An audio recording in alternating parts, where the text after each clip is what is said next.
customer give me a call. Let's go ahead and make sure we is good. I think we're going to be good.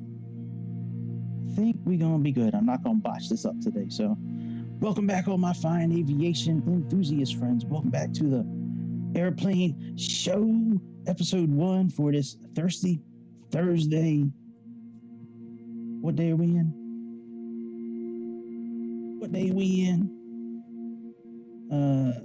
Thursday the 28th. So, all right. Let's go ahead and get this here going. Let me make sure I can hear myself.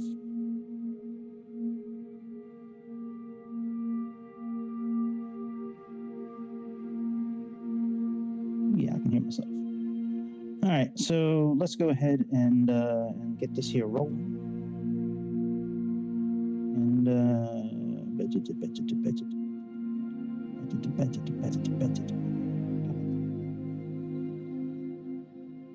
all right, so we got case, and we are doing okay. Very good. Let's get this here going. So let's go to world map. Let's go ahead and we should be good. Yo mama, that's good. All right, let's go ahead and do this here. We are doing localizer. DME. Oh. And let's see here. Let's put the landing in. Add that to the root ski.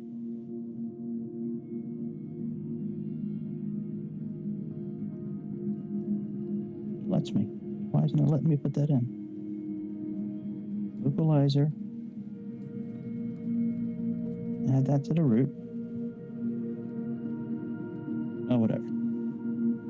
I don't care if it's not on Navigraph. All right, so for our fuel block today, all right, we can leave that in there for the fuel. And our takeoff weights is 13. Let's lower this fuel just a little bit.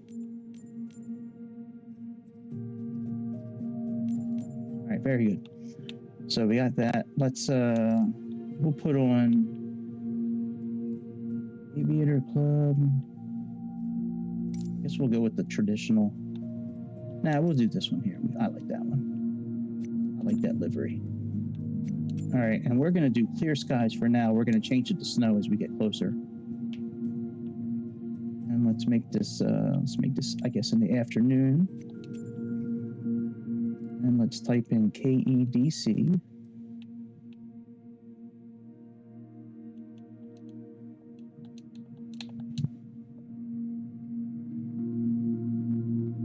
All right, Bird's Nest, Austin.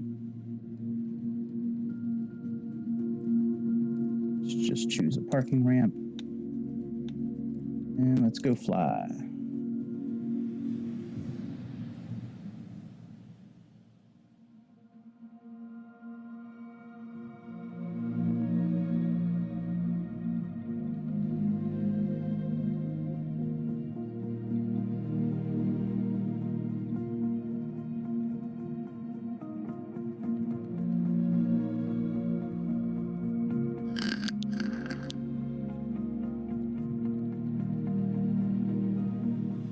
Oh, no wonder it couldn't find my flight. Shit. Let me go back to SimBrief.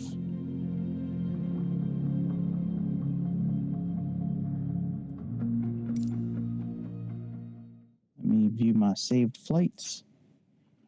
Give me 1 second, y'all. Let me edit this and resend it over so I can make sure we have the correct fuel and all that. I was going to do a different flight, so I plugged in a different airport. So let me just update Navigraph real quick, and then we will get this here plane started. Okay. Now we can import this. I need to import it so I can get the flight plan. Then we will get rolling. All right, now we can put in the landing. And unfortunately, they don't have our landing in here, so All right, how much fuel do I need? 21. All right, so we're good with that. All right, so I kind of have to use the checklist for most of this because let me show you. So down here, when we start the engines, we need to push this button here, and then we need to hold this button in to start it. I'll try it on my own today, but a lot of times it won't allow me to push the button in. So, we'll certainly give it a try, but all right, let's come up here first. Let's activate these lights so they turn on when we turn the plane on. God, I'm getting all kinds of shit blowing up on my phone. What the hell is going on? Kitchen, Samsung. All right, so let's go ahead and get this plane turned on. Let's come down here and on our battery switches. Generator switches are already up. Let's go ahead and turn on the APU.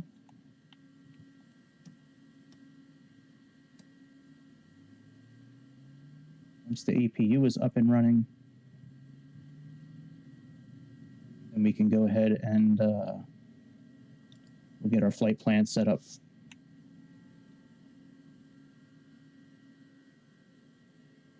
Kind of hear the APU kicking on.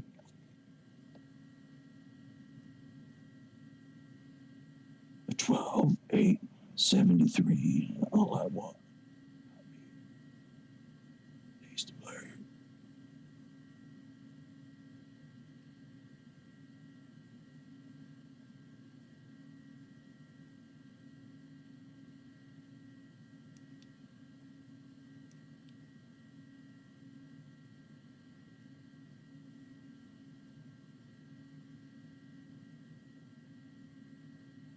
Down here to aircraft systems.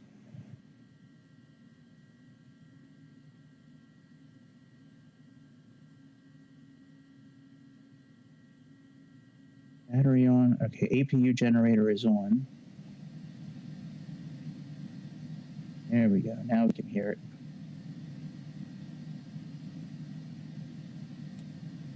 Standby power on. All right, these generators are up. The bus tie should open once we get everything situated with the engines. So now that the APU is on, we can see it. It's generating voltage. Let's go ahead and get our.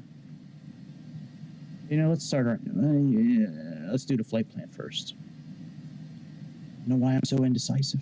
All right, so we have KEDC.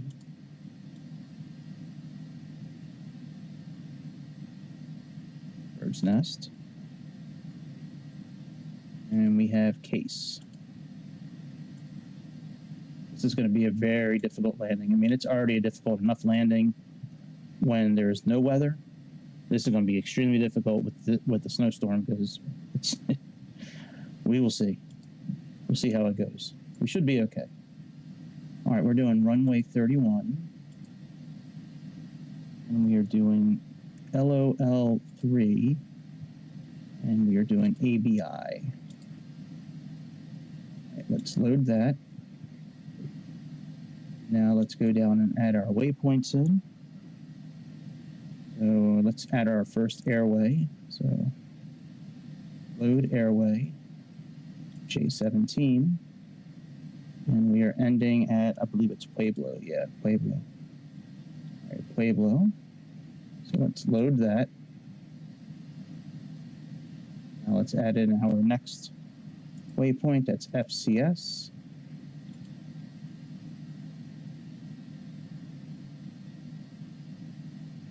Add our next waypoint in. That is MURFE, M-U-R-F-E.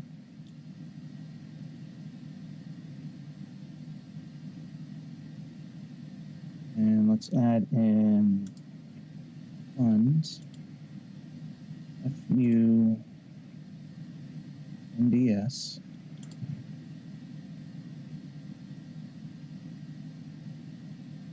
Almost done. We have 2 more waypoints to put in. Bulldog.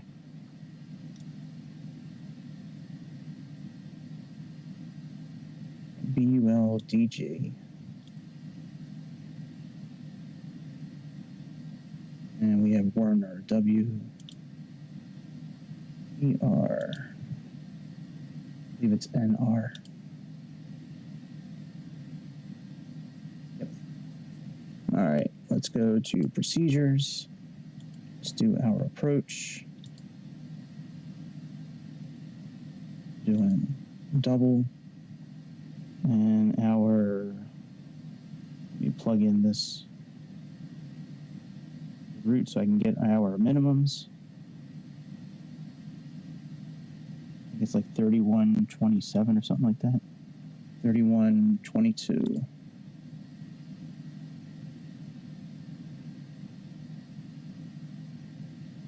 Very good. Let's load that. And I believe our cruising altitude today is 43,000 feet. Yep. So let's add that into the first place we can, which will be here. Doing flight level 430. Enter. And let's go down. Werner. Imzo is 12.3. 11.7 map, and then our landing. Okay. All right, very good. So that's all done. Let's go ahead and get our airplane started up. So we got to open this. Push that.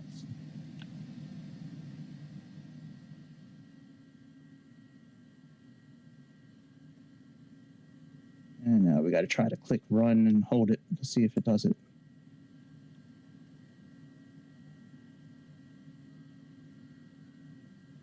It might work. Hey, it works with the mouse. All right, that works.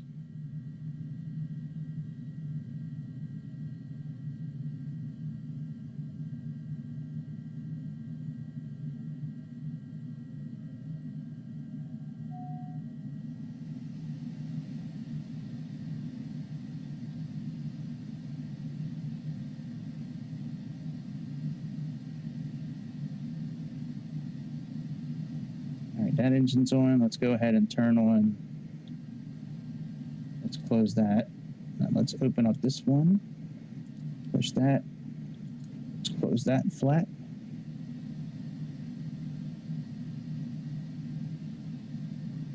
All right, let's click and hold this until we hear it kick on.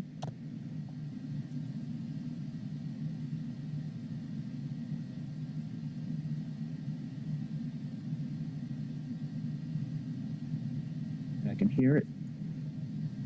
So should be good. All right, now the bus tie is open. That's good. We do need to set our trim.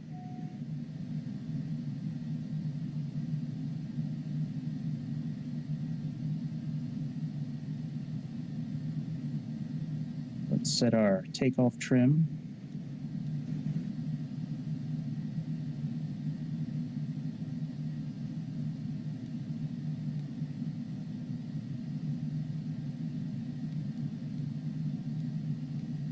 All right, that's good.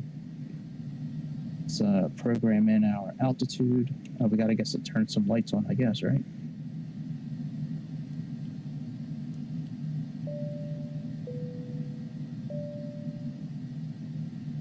And taxi lights.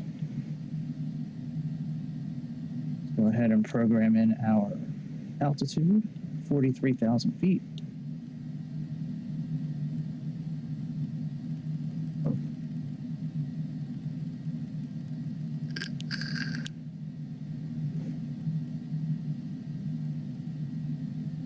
Very good. Let's turn our flight directors on. And let's zoom in a little bit so we can see how to get to this here runway.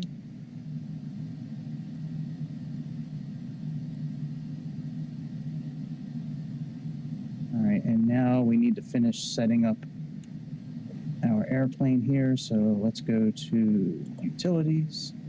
Let's go to weight and fuel.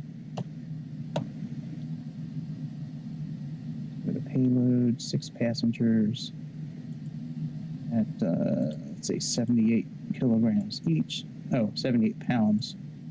Let's do 150 pounds, I guess. And we'll do 250 pounds of cargo.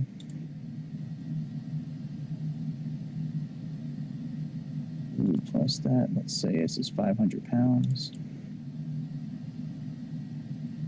All right, let's sync this with the forward operating base. Very good. Let's go to performance, takeoff data, load the weather in, 15 degrees. We have our runway information. Flaps 1, anti-ice is off. All right, check flaps, no problem. Let's put our flaps down. That's good. And let's come over here to this side and put in our V speeds. They are all on, that's good. And that is all set up. So we are all ready for our taxi. So let's go ahead and taxi out. Use the parking brake. A little bit of fuel.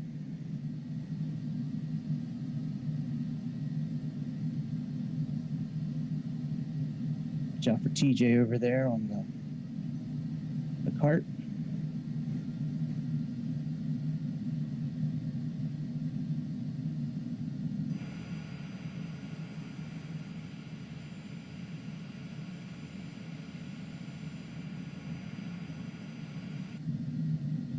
I love this airplane. This airplane is so much fun to fly.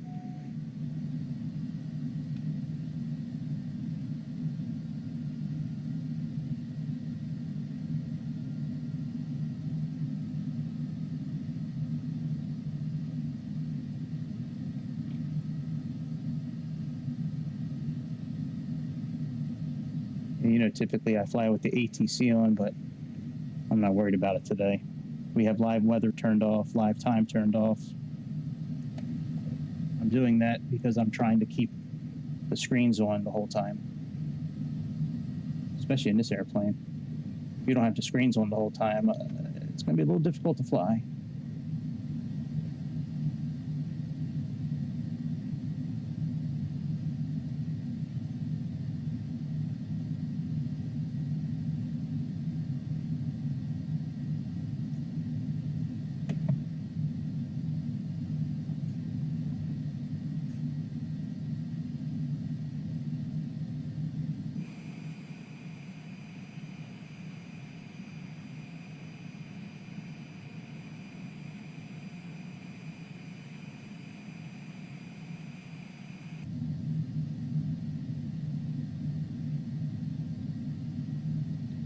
We'll activate VNAV once we get up in the air. We'll activate flight level control and VNAV. And the, yo, what's up, Slim? What's good, my dude? Yeah, we'll activate navigation on the ground, but we'll activate VNAV and flight level control once we get up in the air. Every once in a while, when you take off in this plane, on this section down here, you'll see a yellow light flashing for AT, which is for automatic throttle. I'll show you when we stop. There's a button you have to push on the throttle. Let's go ahead and slow down.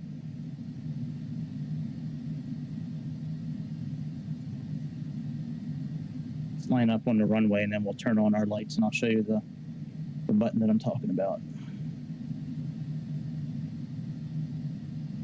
Yeah, man, that's an old video, my dude. I still do insurance, but I had to take a leave of absence for a little bit to take care of one of my kids. He had a medical problem, but yeah, man, go ahead. You can either write it now, or you can send me a comment, on one of the videos, and I'll answer it that way. It might take me a minute to answer your question if you do it now, because I need to get up in the air first, but I can certainly answer a question for you. No, it's all good. No, don't worry about it, man. If you have a question, go ahead. It's just, I need like 2 minutes to get up in the air, but once I get up in the air, if you want to type the question, then go ahead. I'll certainly answer for you. I just want to get going. Once I get the autopilot rolling, then, I don't really need to look at the screen again for a while. Go ahead. If you got a question, go ahead. It's all good.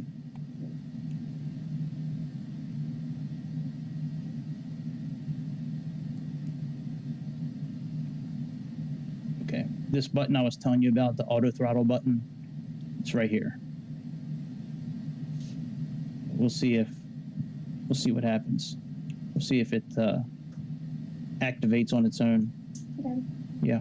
What's up? Cool.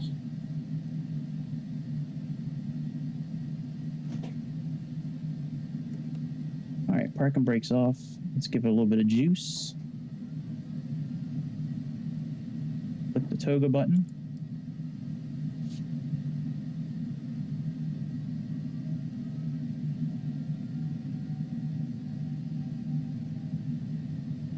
Whoa, hang on. So if you filed, let me see here. So you filed a claim. Oh my God. Were you guys in the house when the tornado hit? That's crazy, dude. That's like my worst fear, living in a house, is getting hit by a tornado. Wow, that's crazy. Hang on, I'll answer your question. Let me get up in the air and then I'll answer your question.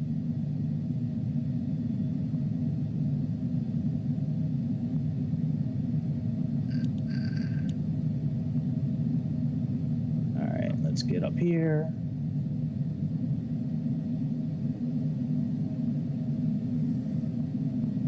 Positive rate, we can put our gear up. Turn towards our flight path.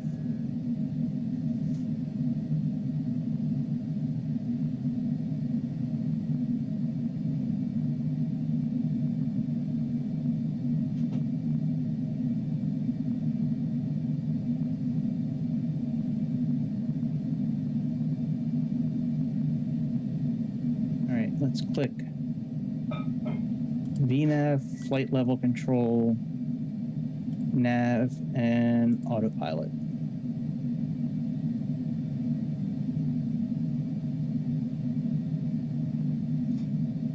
Wow, dude, that's crazy, man. I'm glad you're okay. All right, let's put our flaps up. All right, so typically what happens with, so you filed a claim, it's been about 3 weeks, field adjuster came out. When did the field adjuster come out? Did he come out like 3 weeks ago when you filed the claim? Because if he did, I would reach out to the field adjuster. That's good, everybody's safe. Yeah, I would reach out to the field adjuster. Let me see here, I would reach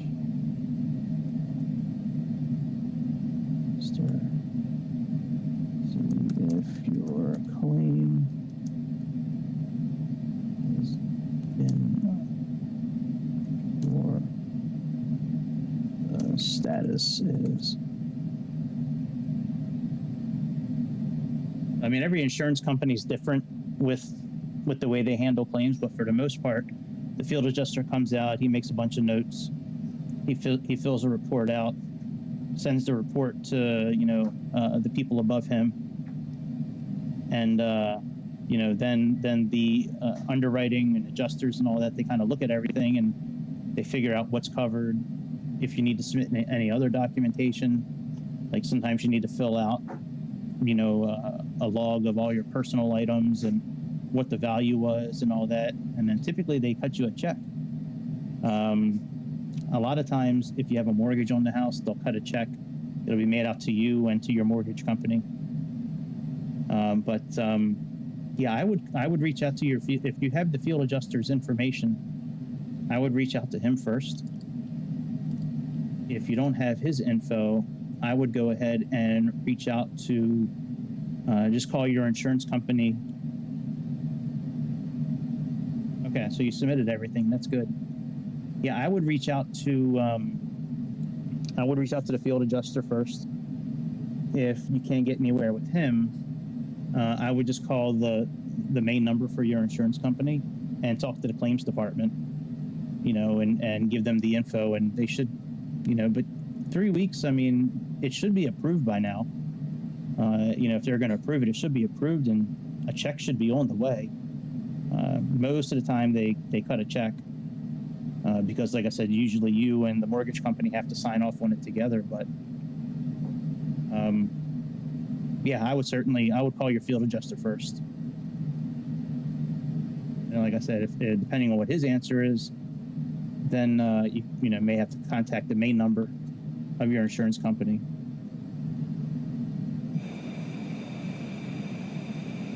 But that's what I would do. That's crazy. I've never talked to anybody that got hit by a tornado before. That's crazy. Especially this time of year to have tornadoes. Yeah, every insurance company is different with the way they handle claims. Sometimes companies are very fast, sometimes they're slow. But if you submitted everything that you were required to, they should have an answer for you. And more than likely, the check is on the way. But yeah, I would certainly contact the field adjuster to get an update from him. Or if you have a local agent, contact your local agent, or just contact, the main number of your insurance company. Like if you're with Progressive or,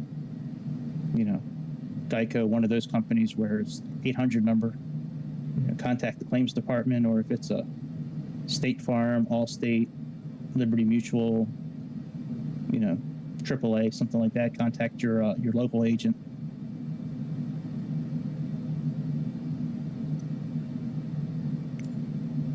Oh, no, man, it's all good.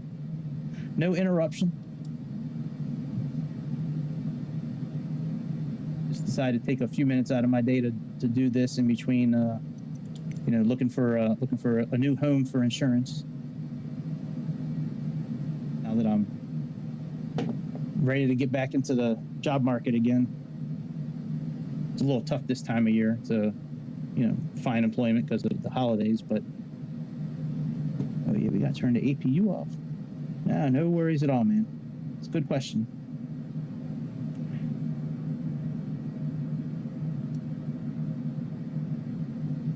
Yeah, I forgot those videos were still up on the channel. I made those years ago when I first got into insurance. The agent I was working for, he's like, what can you do to separate yourself from everybody else? And I'm like, well, I can make videos.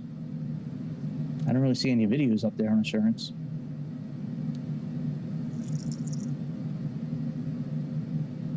There's only so many videos you can make, though, with insurance because there's only so many situations. Yeah, hopefully they'll get you squared away here and make you whole again, and hopefully your policy pays for alternative housing while your home is being fixed. Most policies do. They usually have like a year or two where they'll have a where they'll cover you for a year, maybe 2 years, while your home is being rebuilt.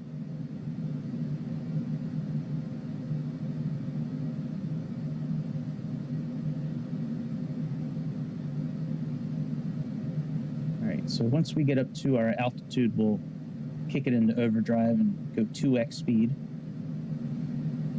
And once we start our descent, when we get close to our approach, we'll activate the snowstorm feature and see if we can land this plane without really being able to see anything, unless you're like a couple hundred feet over the ground.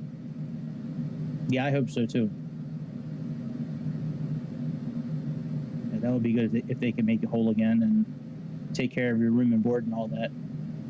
But thank you for your services too. I don't know what branch in the military you're in, but thank you for defending our freedom, that's for sure. A lot of people that want to take that away from us. inside the country and outside the country. There's a lot of people that want to take it away from us.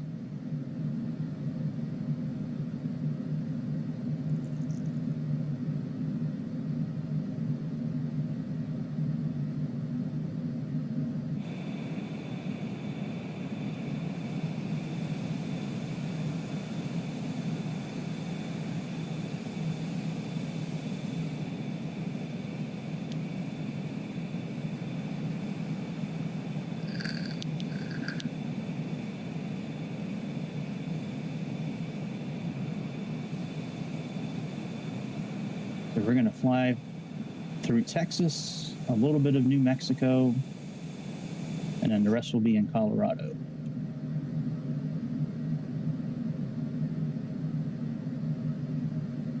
I guess we can set standard pressure for the barometer, even though we're not really adjusting it today, but at least we can make it say standard.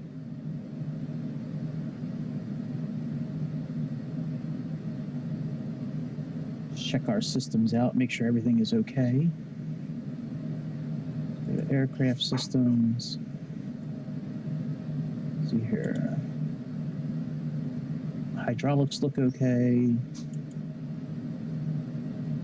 Fuel is good. We got plenty of fuel left, and it's pretty much in balance.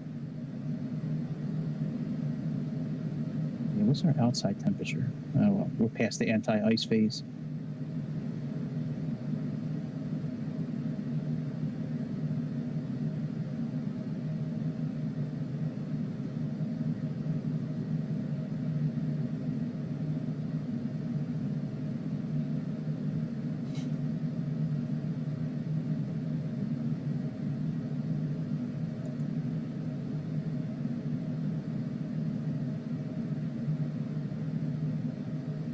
Everything looks good. As Pharaoh said, and aliens were in the pipe 5 by 5.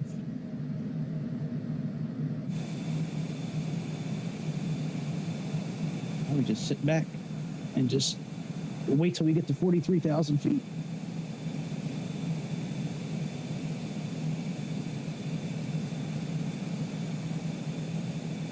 One of the biggest things with this landing we're doing today is speed.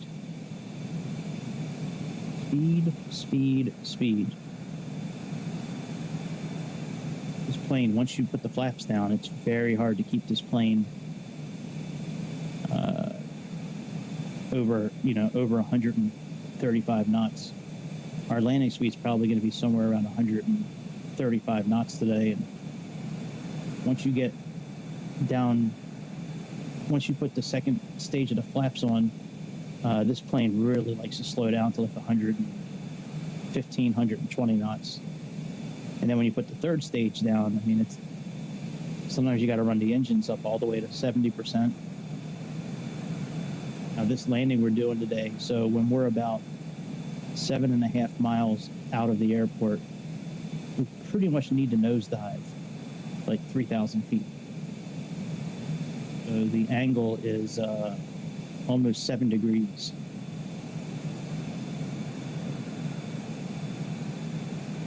Tried this last night, and I wound up doing 2 go-arounds, and then I wound up crashing. I practiced it a couple of times today, and made 2 pretty good landings, so we will see what happens.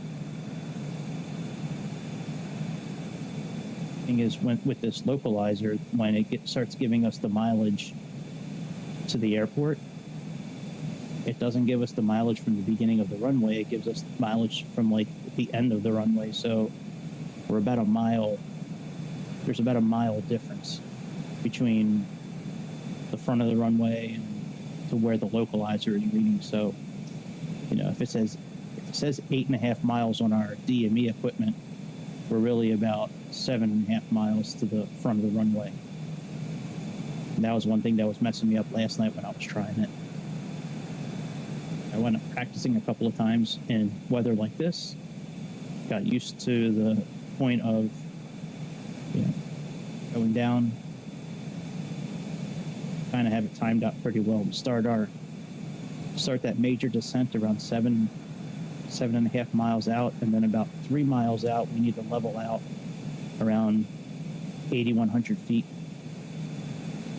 And at that point, we should see the beginning of the runway. With this snowstorm, everything is pretty much covered up. We can't see anything until you get a few hundred feet over ground. So it's very challenging.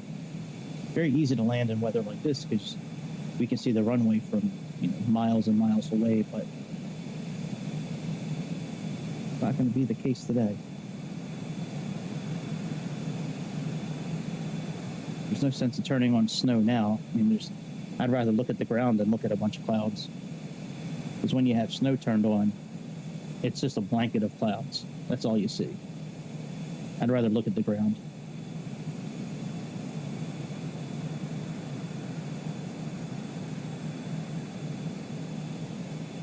I wonder if that airport's named after Bobcat Goldthwait, that shitty comedian from the 80s that was in the Police Academy movies.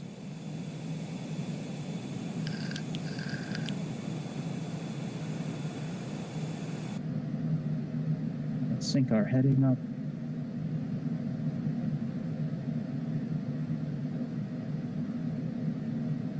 Wrong button.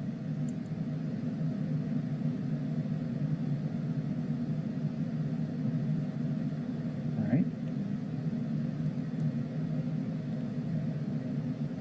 I guess we could. Yeah, we'll leave bank off. Anything else we're missing?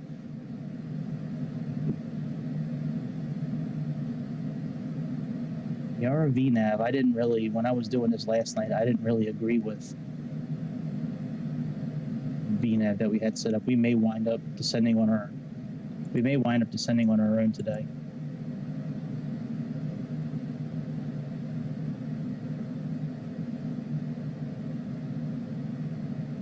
The top of descent that we had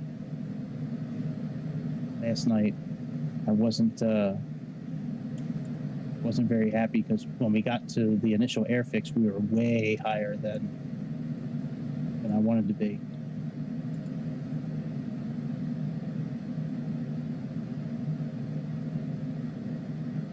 Double.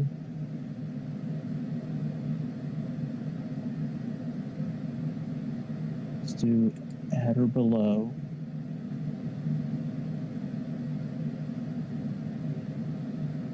At 13,400 feet.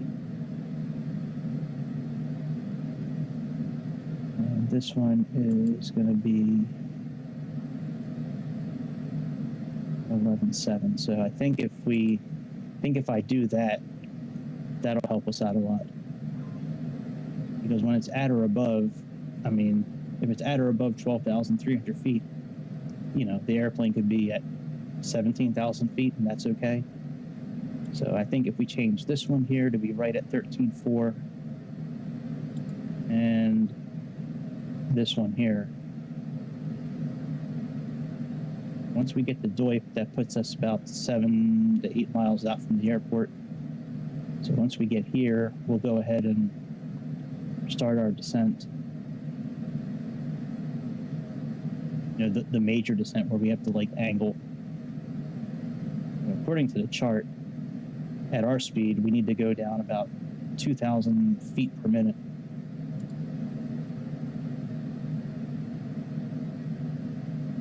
And because of the procedure that we have in there, we should already be tuned for the correct frequency. Yep, 111.15. And usually with that, we're also, at that point, we should have the correct course. And when we switch, because we're going to switch from this mode, we're going to switch it. I guess I shouldn't have done that. My bad. Boy, passengers are all throwing up right now. We're going to switch this nav source to the next one, which is, VOR or LOC1. My bad, passengers. I didn't mean to toss the plane around.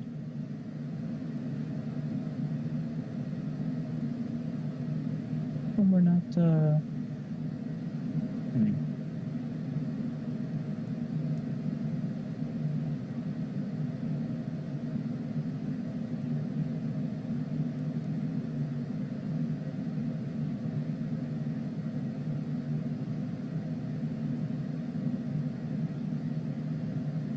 There we go. I think I threw it off when I accidentally made us wobble up and down. I think I deactivated the climb for some reason. Yeah, once we get to 43,000 feet, we'll put it in 2x speed so we can get a little closer, quicker, because if we just let it go, it's going to take about a little over an hour to the top of descent. So if we put it in 2x speed, it'll be 2 times faster than that.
Trying to think of what to do tonight, flight-wise. I'm very close to maybe doing a Subnautica playthrough. I haven't played Subnautica in years, and I never played it on the next-gen system, so I'm very, very tempted to do that for a while tonight.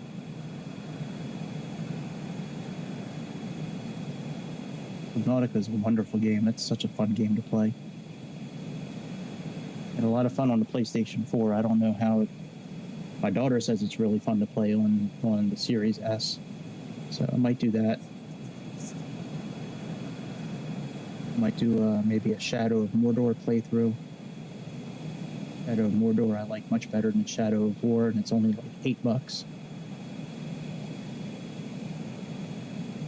I've also been playing Sim World Builder, which is like where you're these little robots and you're mining for stuff and building neighborhood. That's been pretty fun. I'm still doing Lies of P. I haven't touched that game in about 2 months.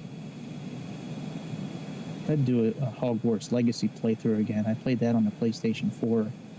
I never played it on a next-gen console. Could do Red Dead 2. I haven't played that yet on next-gen. I think out of all those games, I think Subnautica is kind of the one I want to try doing the most. Not just because it's the cheapest, one of the cheapest of the games, but it's a fun game. Red Dead 2 is a really fun game. Lies of P is fun. I think they have Dark Souls on here too, I think. Dark Souls 2, I think I played through that game. I think I beat that game like 5 or 6 times. Dark Souls 3, or I think each Dark Souls game I've done about 5 complete playthroughs on each one. Never played Demon's Souls. Bloodborne, played that thing probably 5 or 6 times too, all the way through. Ghost of Tsushima is a fun game to play. GTA 5, of course. Witcher 3, that's an excellent game. It's one of my favorite games of all time, The Witcher 3.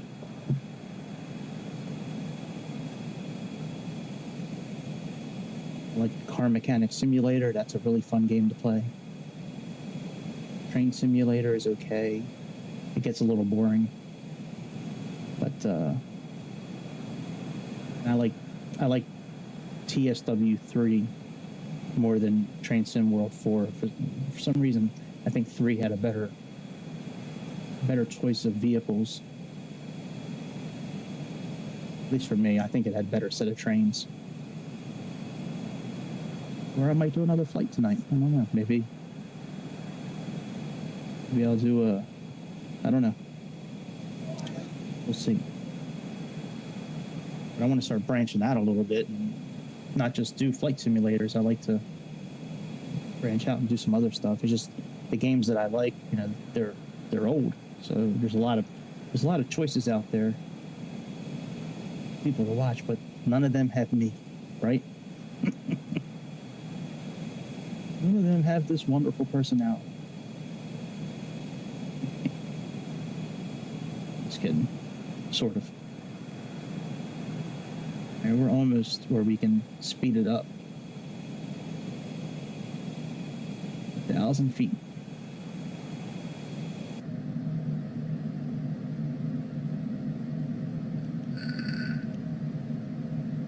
Now this mode here, so how it says climb. So no matter what we do with the thrusters right now, it's going to continue to say climb. This information is generated from flight plan. So we're in climb mode right now. Once we get here, this should be cruise mode, and then descent mode. So that'll change automatically.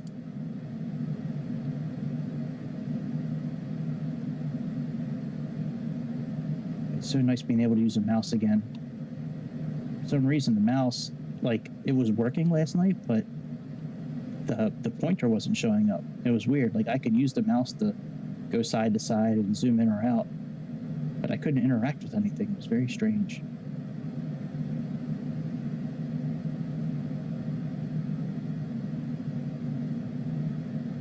We are almost leveled off. Once we make this turn onto the highway, then we'll go ahead and speed it up a little bit. Yeah, here we go. Now it's starting to show up. You see it says, let's go over here so you can see our top of descent. It's like 1 hour and 6 minutes.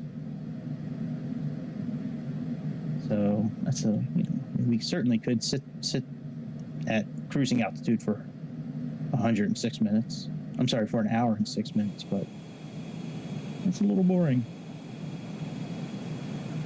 Once we make this turn, we'll go ahead and level out, and then we'll go ahead and increase our speed.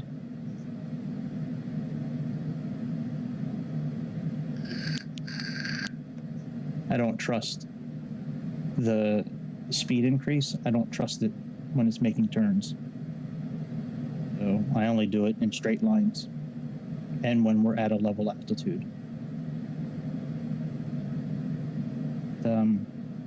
When you're doing the speed increase and you're going up or down or you're making turns, it's a very violent action that it does, and a lot of times it'll kick the autopilot off. So when you're going down, if you get to your altitude, it'll go down and then level out real quick, or if you're making turns, it'll turn really violently and then try to level out. So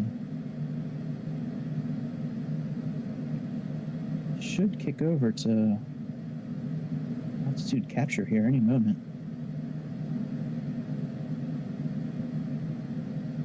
There we go. All right, so we are there. Let's hold in the right thumbstick and push forward on the D-pad twice. Now we are in our speed increase.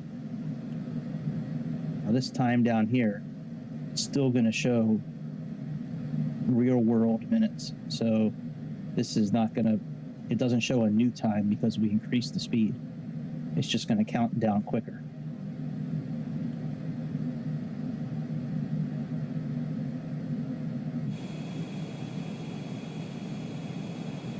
Once we begin our descent, we'll switch over to snow mode. Maybe make it a little darker outside, like later in the afternoon.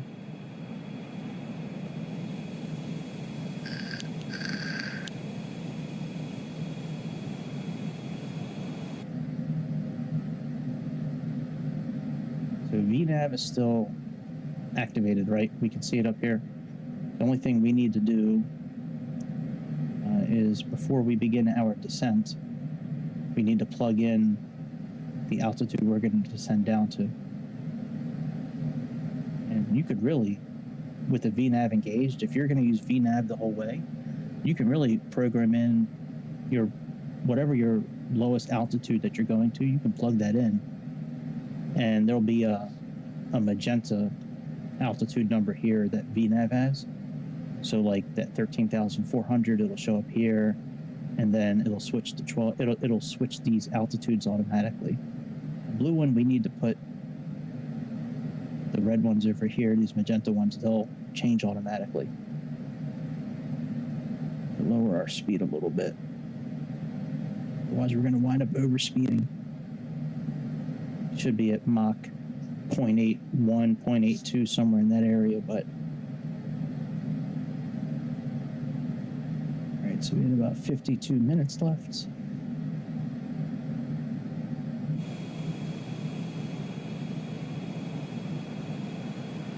Find this Cessna Longitude C700 on a Thirsty Thursday.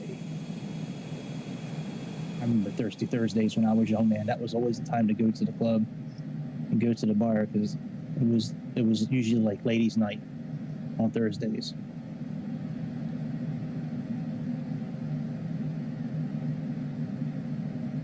Usually it was like 4-to-1 ratio, 4 guys to each girl, because every guy was going to the club on that night trying to score.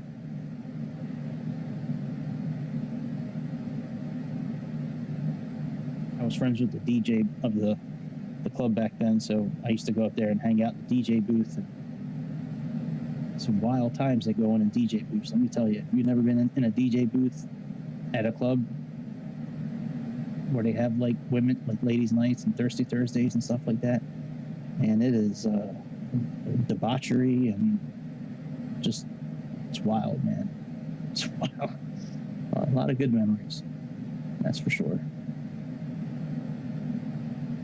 We got about 43, 48 minutes.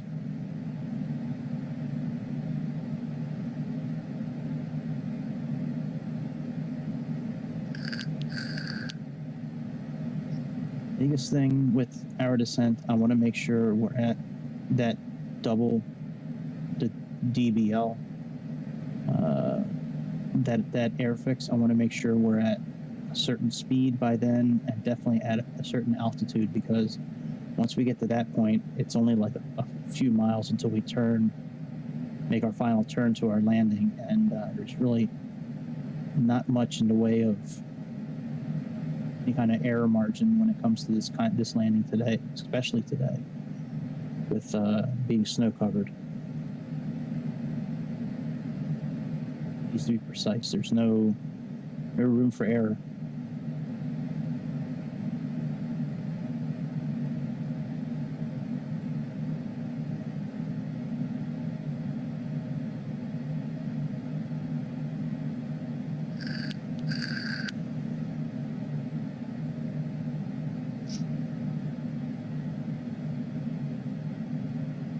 Whoa, bitch.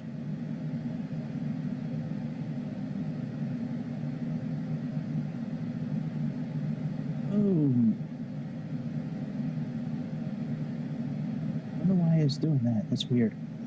So I'm using a controller, and whether I'm in this mode, like this cursor mode, where all you can do is just interact with items, or if I'm in this mode here, I should be able to hold the left bumper in, and then use the left thumbstick to move around. The last couple of times I did that, though, it tried to change the direction of the plane. It's weird.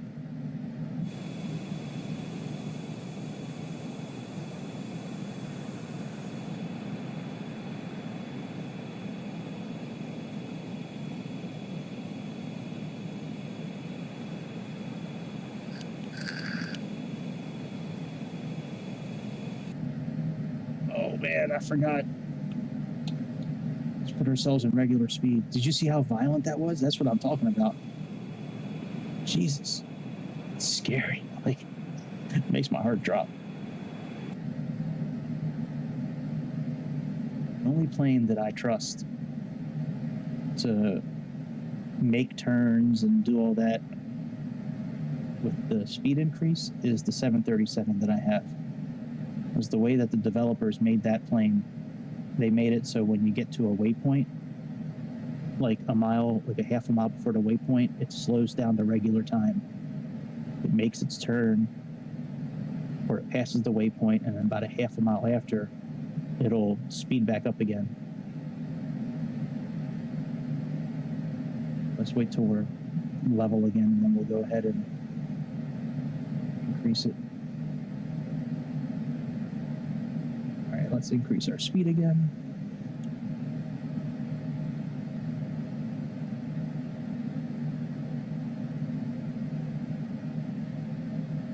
About 33 minutes till we begin our descent. Actually, no way. I don't like that target. Let me change that. 2,500 feet per minute. Let me go back to regular time, and we're going to play with the top of descent here. If we can. All right, let's go to flight plan. Let's go to that.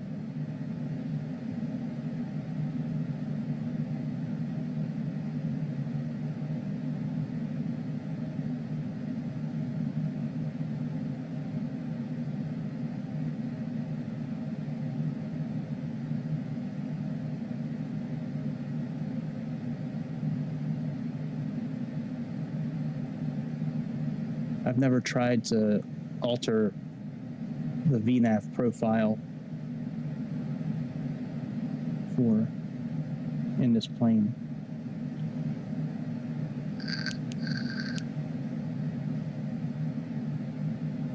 It should be under VNAV. Profile. Target speed. Activate speed target. Okay, there's nothing to click on here that I can change that there. Oh wait, let me go back to the flight plan. Maybe I can change it from the flight plan actually.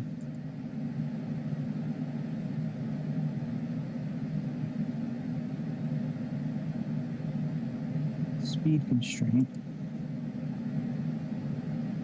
It's direct VNAV. That's descent. No, there's nothing there to change. And no, there's nothing there to change. All right, well, we'll leave it, I guess.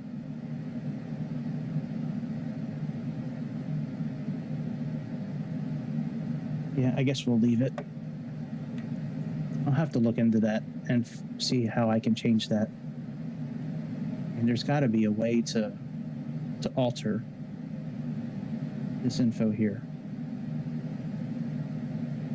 In every other plane with these Garmin systems, there's a way to go in and adjust the angle, you know, our descent rate.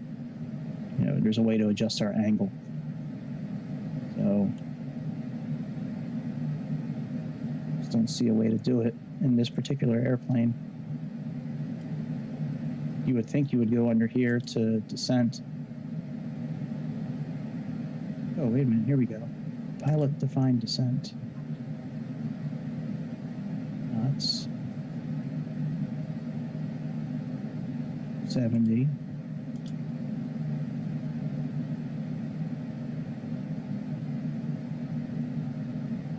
Let me look at SimBrief and let me see what SimBrief says actually.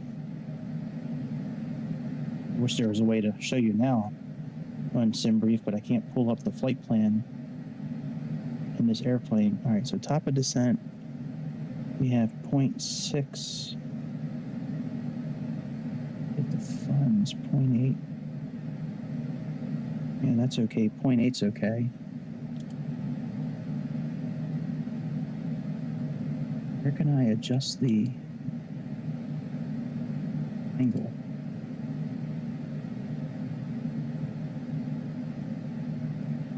I can't. Well, if the only difference is just the knots, then I'm not worried, and I'm not going to worry about it. There's got to. You figured there'd be a way to go in and adjust the flight path angle.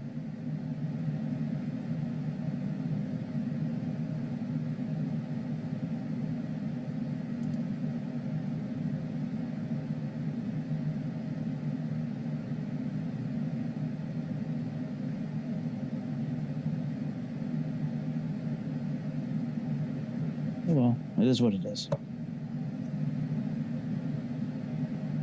right, let's go ahead and set our camera angle and then speed back up again.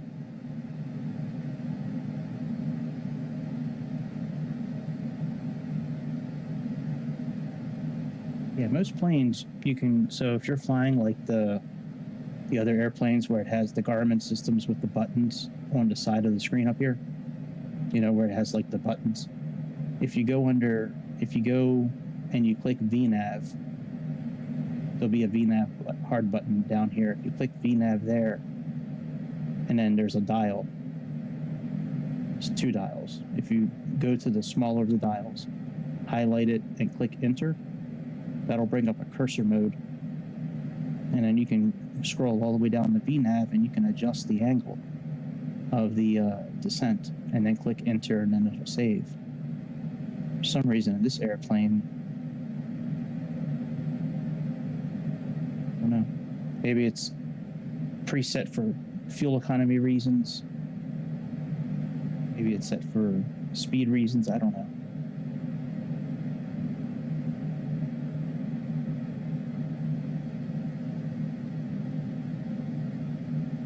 When we get to about 5 to 10 minutes away from our top of descent, then I'll go ahead and take us out of speed mode.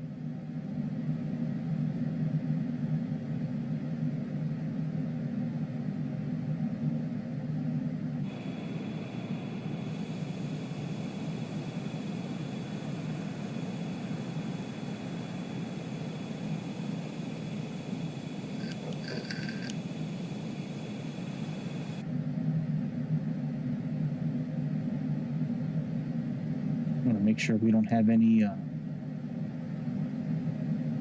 we still got about 29 miles until our next waypoint. I just don't want to get taken by surprise again with turning as quickly as we did last time. That was scary.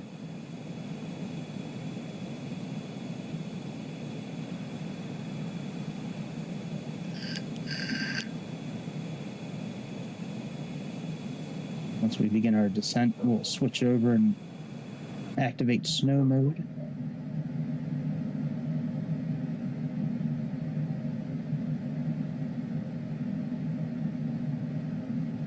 All right, let's turn off the speed increase. Getting ready to make a turn. I guess we could plug in our descent altitude right now while we're in regular speed. So let's go ahead and 13.4 in. That's our initial altitude we're descending to. You know, let's just plug in 11.7. It's the main altitude we need to get to before we get our nosedive to Aspen. Even though we have 11.7 plugged in here right now, when we begin our descent, more than likely you'll see 13,400 show up here on the side.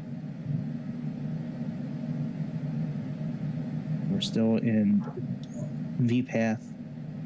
We still have VNAV activated, so there really shouldn't be anything we need to do. When we get within a mile, 2 miles, you'll see this vertical path deviator indicator show up. It's a magenta, like greater than sign with a little kind of triangle that shows up. And then once it gets in the middle here, then we'll start our descent. All right. And as you can see, we have 13.4 has shown up here now. So that's going to be the waypoint that shows up. I'm sorry, that's going to be the altitude that'll populate over here. Let's increase our sim rate speed.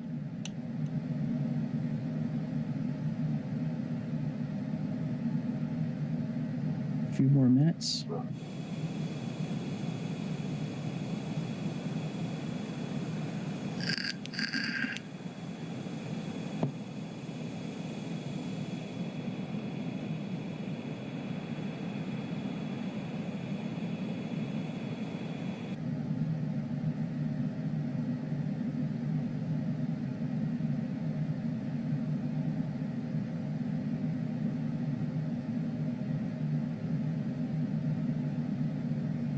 When we are descending, we'll set our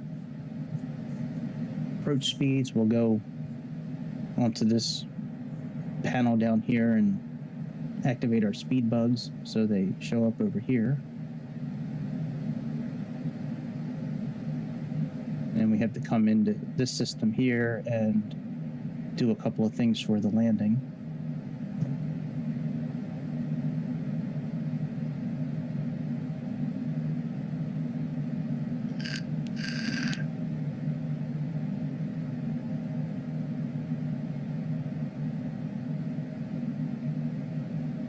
So we have about 10 minutes, about 20 miles to Pueblo, Colorado.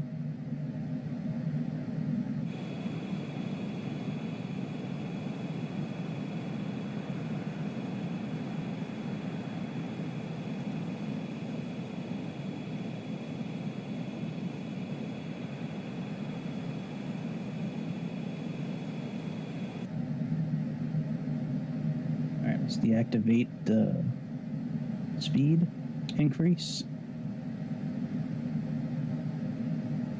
If you notice, our heading indicator has been changing with our flight plan today, so we have it in sync mode right now. So when we make turns, this heading indicator, this blue indicator here, should be changing with the arrow for our flight, director. So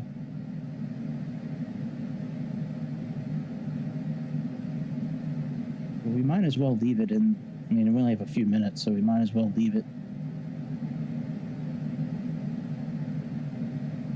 So we can activate snow mode now. Let's do that now. So let's adjust our time a little bit. Let's make it a little bit later in the day. And let's go ahead and do snow. Oh, we're overspeeding.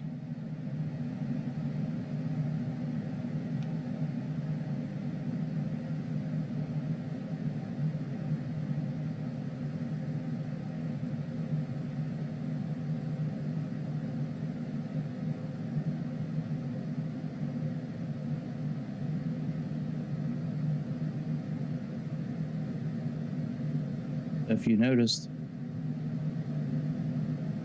this AT was flashing yellow, so it shuts off when we overspeed. We were overspeeding, so it shut off. Now that we're under speed again, that's why I went back and clicked that button so we could rearm the auto throttle. Now the plane is moving its levers on its own to get us to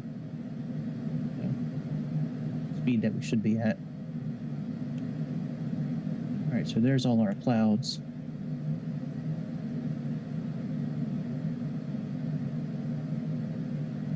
And then I'm going to adjust a layer of the clouds as we descend. I'm going to see if I can maybe make it the bottom layer so we have about 500 or 600 feet above ground that we can actually see. Because the way this is programmed now, we can't see the ground unless we're about 200 or 300 feet above ground. And even though I've done this landing a few times now and practiced it, I still would like to be able to see 500 miles up in the air. I'm sorry, 500 feet up in the air. Because the runway height, according to the chart, is 7838. So if we can make the bottom layer of snow somewhere around maybe 8,400 feet, I think that would be okay.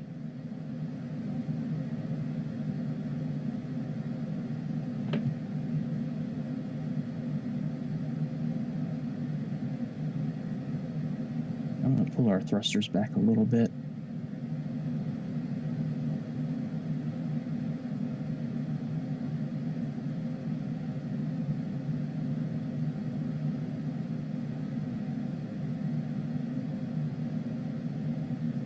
Actually, let's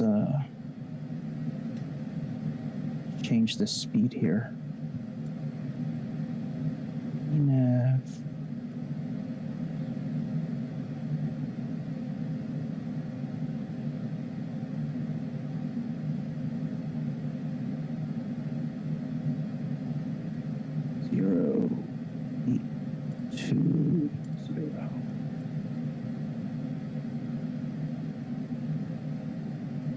Now we're not going to overspeed.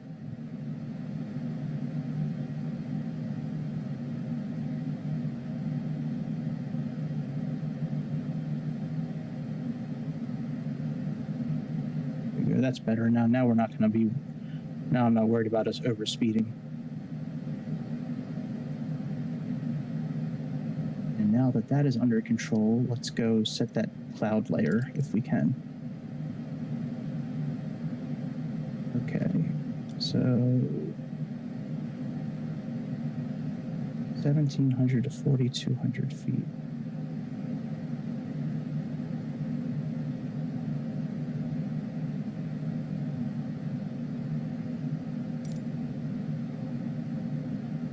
Let's get rid of that cloud layer.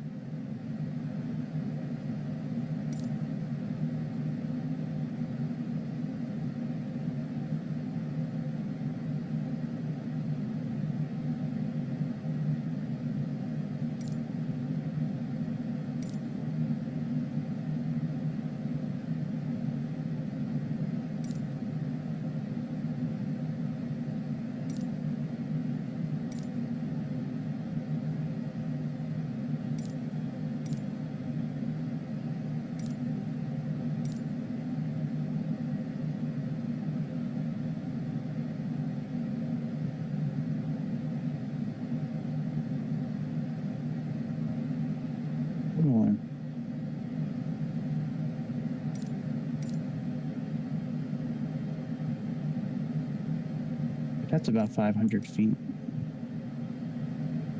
Here we go. Let's do that.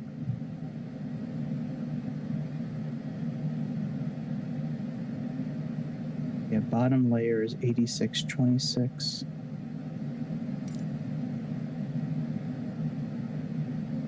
And all right, that doesn't matter.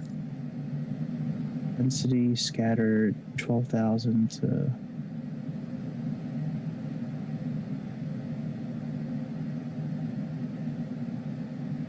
All right, that works.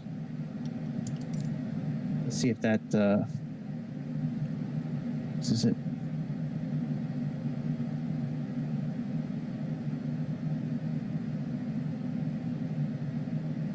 And we're going to begin our descent here in just a couple of minutes. We should see this indicator show up here pretty soon.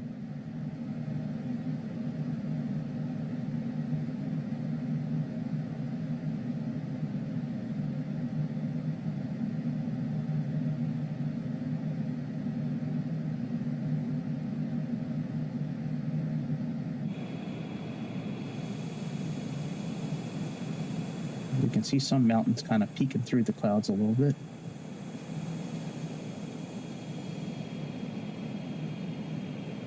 I think it's really cool. You can customize a lot of that. There's weather features.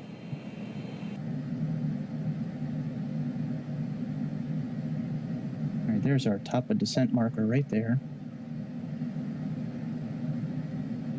So this deviator should show up any moment, and we should see 13,400 over here any moment.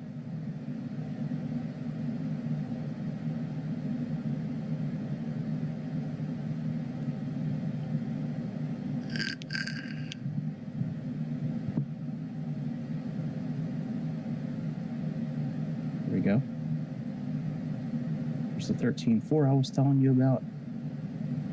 And a line above and a line below. That means we need to be right at 13,400 feet. And as we get closer to that top of descent, this is going to start coming down to the middle like a glide scope. And once it gets centered up,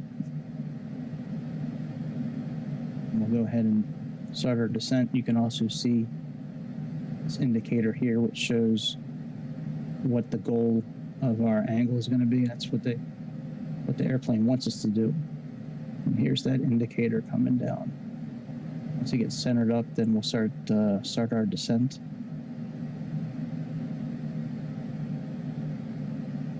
I'm curious if the airplane's going to pull the throttles back itself. Sure is. Look at that. Very nice.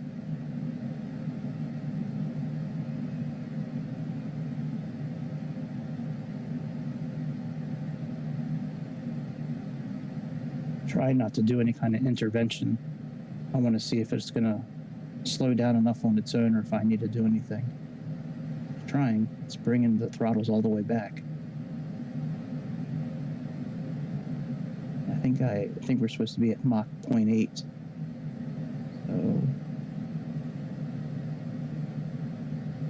very good. Now we've officially begun the stress-inducing part of the trip.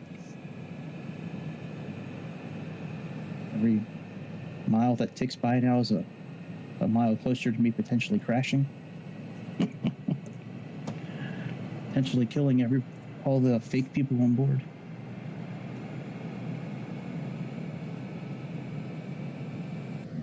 Funny, I'm not laughing at plane crashes. Just laughing at myself for putting myself in a position to where, I don't like to be embarrassed, like not many people like to be embarrassed. It's kind of embarrassing crashing, for me at least. I feel it's embarrassing for me. Because I've made so many videos and I've done these, flights thousands of times at this point now. For me to crash, hard landings are fine. I mean, everybody makes a hard landing, but to actually crash, I find that to be kind of embarrassing. For me. So we'll see what happens.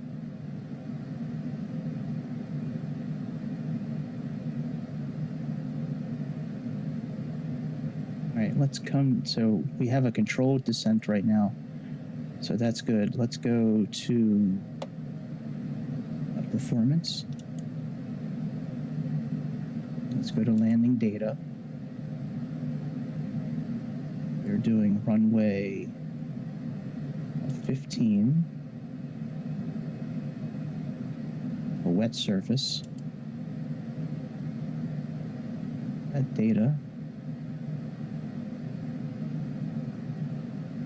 Elevation, that's about right. Landing flaps, and we'll put on anti-ice just in case. And let's go ahead and accept our landing speeds.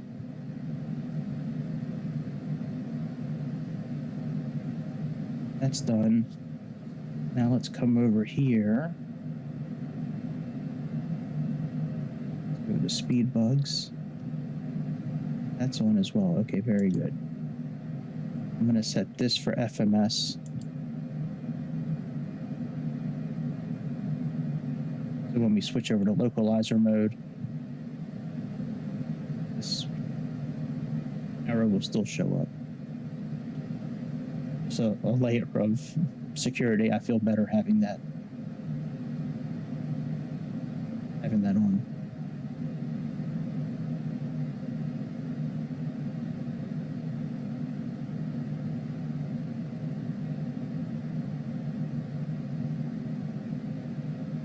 me go to VNav one more time.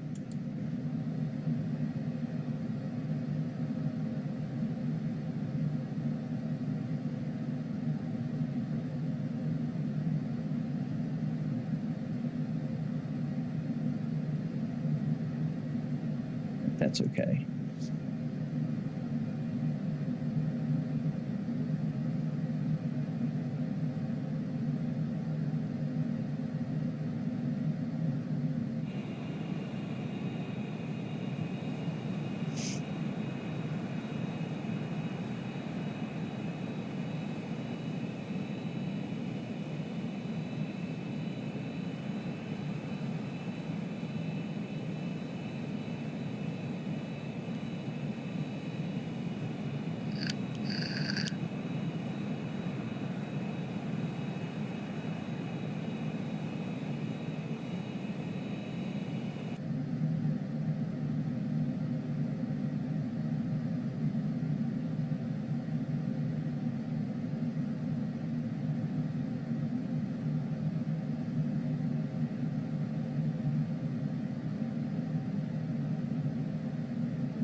There's a very good chance I'm going to take us out of VNav mode very soon,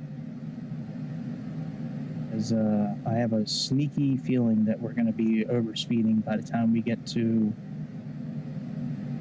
that DBL point. So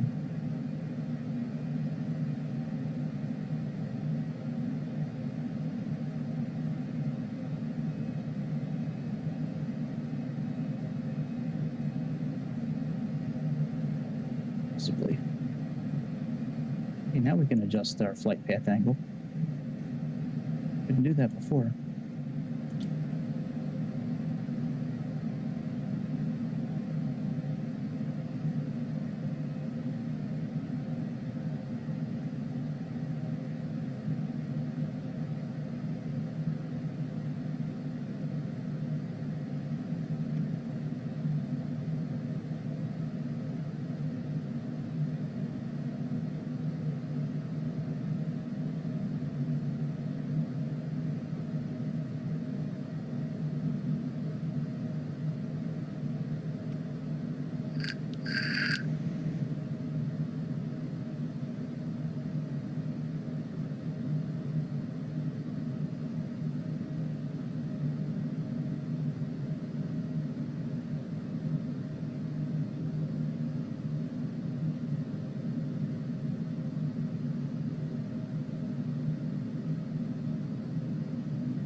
Turn on our icing equipment here momentarily.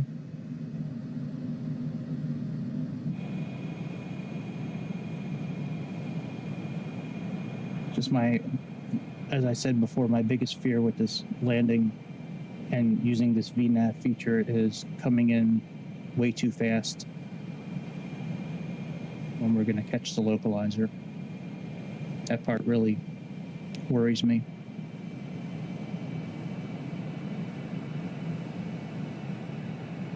But I'm hoping that it'll be okay.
just at a 2,000 vertical feet per minute. I'm just going to put us in actually ourselves in VS mode. Let's disengage the auto throttle.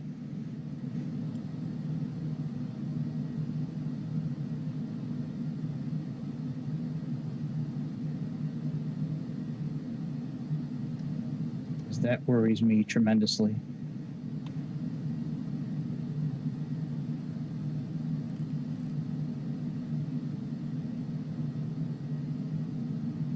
Like I said last night when I tried this, we hit that initial air fix at like 250 knots and I just could not slow down. I turn VNAV off.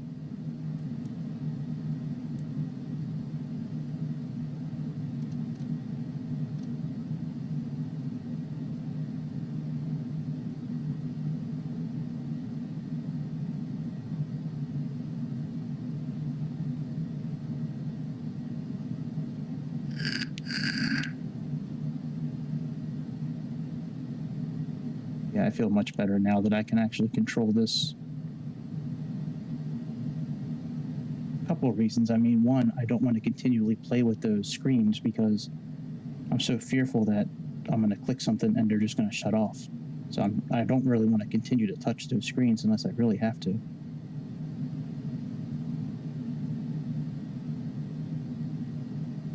Now I know we're now below where we should be, but I'm okay with that.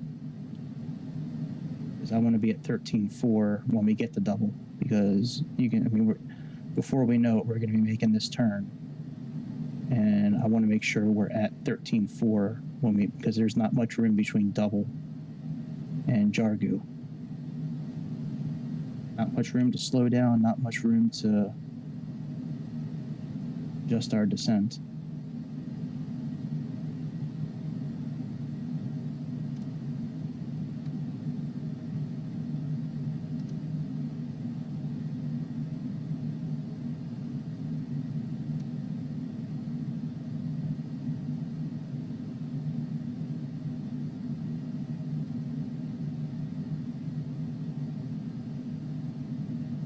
Let's put the icing equipment on.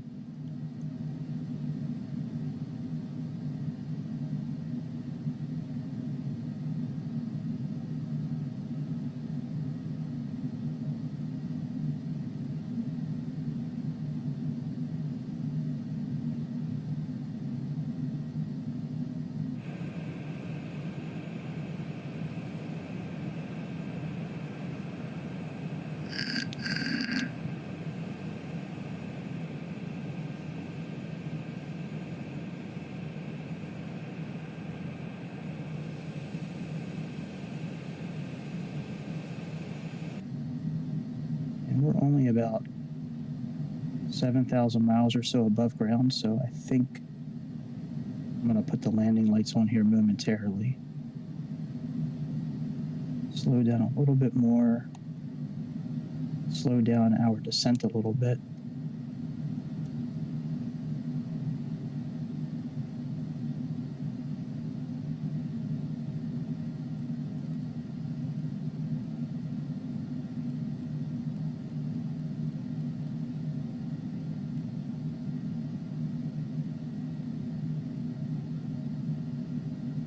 Let's go ahead and put our landing lights on.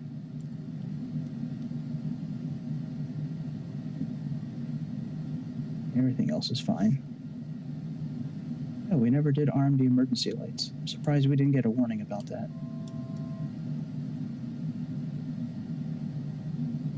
I thought there was something I forgot when we were setting up the airplane. Let's zoom in a little bit on our map.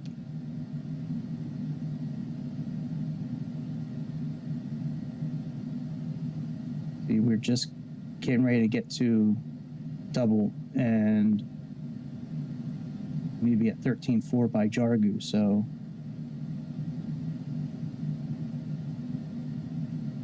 that's what worried me.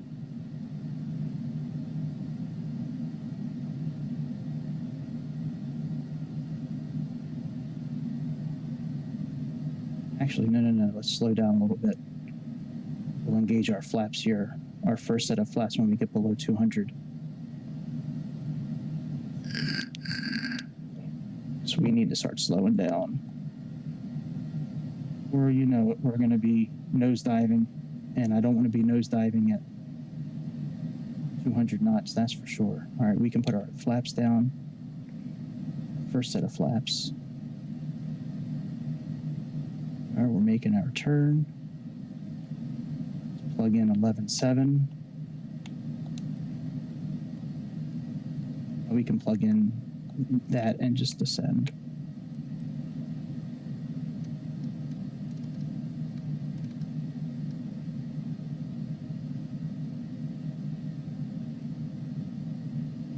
All right, let's activate that, and let's click navigation. Line up with our localizer.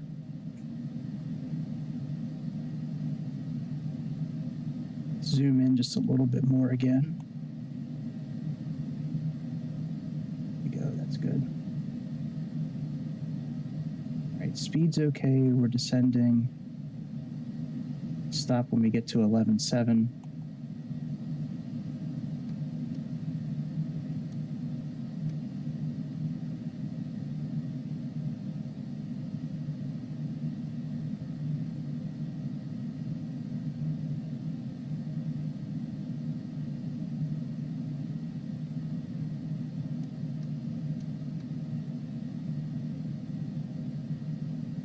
And what does it say we're at? Oh yeah, we're getting ready to take over manual control.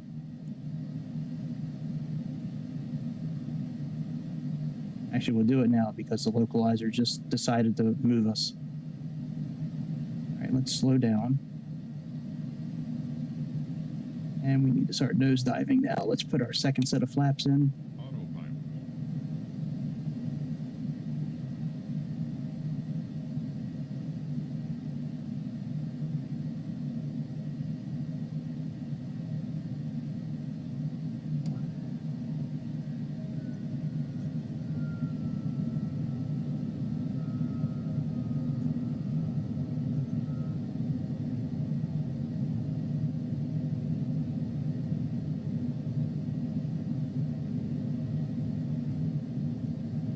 I know it's not very smooth, but it's a little tough with a thumbstick. It's a little difficult with a thumbstick. We're about 5 miles out, 4 miles out. We need to get down a little bit more before we pull up. There's the ground. 500. You're a liar, lady. It's not 500. 200.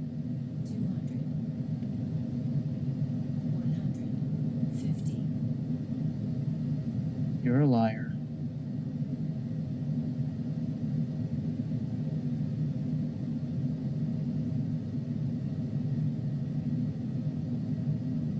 Okay, I think we bounced around enough. We're okay now.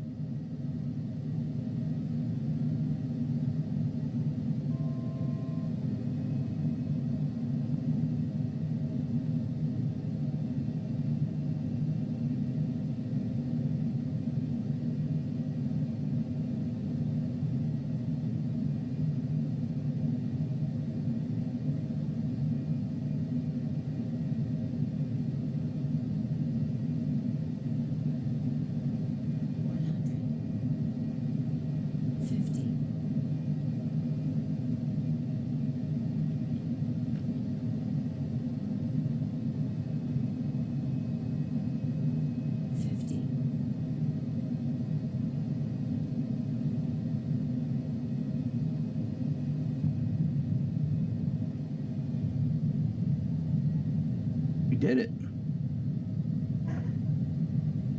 Yay! We did it.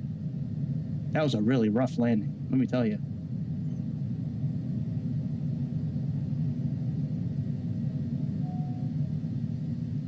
That is extremely difficult with, let me tell you something, with just a thumbstick. Where's my thumb? With just a thumbstick, that is extremely difficult, man. I know that that's a shitty landing, and But we made it. We landed safely. It wasn't a really hard landing. We came in really fucked up, but I'm happy with that, man. We landed. Yeah.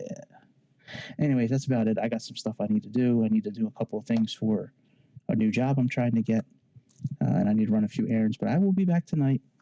More than likely, we're going to do a flight as well tonight, but there's a good chance we'll be doing starting a Subnautica playthrough at some point tonight as well. So that's it. Thanks for tuning in. Please subscribe. Please click the thumbs up. It might not mean a lot to you, but it means a lot to me. And it only takes a half a second of your time to take care of both of those. And I'll be back, my friends, soon over to beautiful skies of Mother Earth. See you soon. Hope you have a good rest of the Thursday.